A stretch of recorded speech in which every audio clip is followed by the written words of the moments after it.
Hitler ایک مرتبہ ایوان میں اپنے ساتھ مرغا لے کر آیا اور سب کے سامنے اس کے پنکھ نوچنے شروع کر دیے۔ مرغا درد سے بلبلاتا رہا، مگر ہٹلر نے ایک ایک کر کے اس کے سارے پنکھ نوچ کر زمین پر پھینک دیے اور جیب سے کچھ اناج کے دانے نکال کر مرغے کی طرف پھینک دیے اور دھیرے دھیرے چلنے لگا۔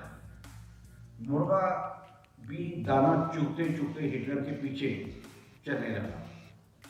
ہٹلر دانا پھینکتا گیا، مرغا دانا کھاتا چلا گیا اور کھاتے کھاتے وہ ہٹلر کے پاؤں میں آ کر کھڑا ہو گیا۔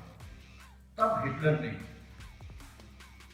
اپنے اسپیکر سے دے کر ایک تاریخی جملہ کہا کہ جمہوری ملکوں میں عوام اس مرغے کی طرح ہوتے ہیں، ان کے لیڈر پہلے اپنے عوام کا سب کچھ لوٹ کر انہیں اپاہج کر دیتے ہیں اور بعد میں انہیں تھوڑی سی خوراک دے کر ان کے مسیحا بن جاتے ہیں۔